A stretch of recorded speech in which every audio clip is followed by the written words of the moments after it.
সংযুক্ত আরব আমিরাতের বিপক্ষে বাংলাদেশের প্রথম জয়ে ছিল না দলগত পারফরম্যান্সের ছোঁয়া।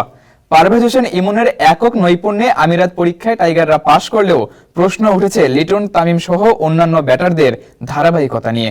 সোমবার সিরিজের শেষ ম্যাচে কি তারা পারবে এই সমালোচনার জবাব দিতে? বিস্তারিত থাকছে ফাতিন ইশরাকের রিপোর্টে। পূর্ণমেয়াদে টি-20-র নেতৃত্ব লিটন দাসের কাঁধে ওঠার পর থেকেই বলা হচ্ছিল টাইগারদের নতুন পথ চলা শুরু হচ্ছে।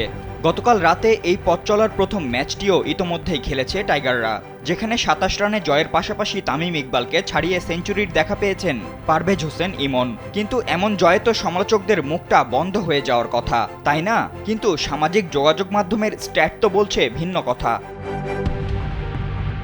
টি-20তে ৫ মাস পর খেলতে নেমেই জেতার দিনেও টাইগারদের নিয়ে সমালোচনার ঝড় উঠেছে নেট দুনিয়ায়। কারণটা হচ্ছে প্রতিপক্ষ সংযুক্ত আরব আমিরাত, যে দলটাকে সচরাচর আন্তর্জাতিক খেলায় খুঁজে পাওয়া দুষ্কর হয়ে পড়ে, সেই দলটার বিপক্ষেই যেন গেল রাতে টাইগাররা পেল কষ্টার্জিত জয়।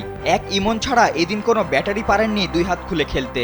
আর তাই তো অনেকেই প্রশ্ন তুলেছেন, এমন অধারাবাহিকতা আর কতদিন? এদিন একটা সময় মনে হচ্ছিল ১৫০ রানের মধ্যেই হয়তো অল আউট হয়ে যেতে পারে টাইগাররা, কারণ ইমন একদিকে তার খেলা চালিয়ে গেলেও অপরদিকে সঙ্গ দেওয়ার মতো কেউই যে টিকছিল না ক্রিজে। প্রথমে ব্যাট করতে নেমে তানজিদ তামিম, লিটন দাস দ্রুতই ফিরে গেলে তৌহিদ হৃদয় কিছুটা ইমনের সঙ্গ দেওয়ার চেষ্টা করেন, তবে তিনিও ইনিংস বড় করতে পারেননি, ব্যক্তিগত ২০ রানে ফিরে গেছেন। এরপর শেখ মাহেদী, জাকের, শামীম, তানজিম সাকিব সবাই যেন আসা যাওয়ার মধ্যেই ছিলেন। এর মাঝেই দুহাত খুলে খেলেছেন পারভেজ হোসেন ইমন।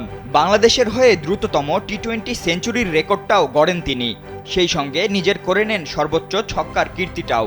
এর মধ্য দিয়ে তামিম ইকবালের পর তিনি দ্বিতীয় বাংলাদেশি ব্যাটার হিসেবে এই ফরম্যাটে ৩ অঙ্কের রান স্পর্শ করলেন। And Parvez Hossain Imon's magical innings comes to an end. তবে খেলার মধ্যভাগে এসেও যেন পুরোপুরি ম্যাচের নিয়ন্ত্রণ নিয়েছিল সংযুক্ত আরব আমিরাতের ব্যাটাররা। শুরুর দিকে মোহাম্মদ জোহাইব ও আলিশান শারাফু ফিরে গেলেও ওয়াসিম হামিদ ও রাহুল চোপড়া যেন ঝড় তোলে। তবে মুস্তাফিজ, তানজিম সাকিব ও হাসান মাহমুদের বুদ্ধিদীপ্ত বোলিংয়ে শেষমেশ সমীকরণ মেলাতে ব্যর্থ হয়ে ১৬৪ রানে থামে স্বাগতিকরা। বাংলাদেশের হয়ে হাসান মাহমুদ ৩টি, মুস্তাফিজ, তানজিম সাকিব ও শেখ মাহেদী ২টি করে উইকেট শিকার করেন।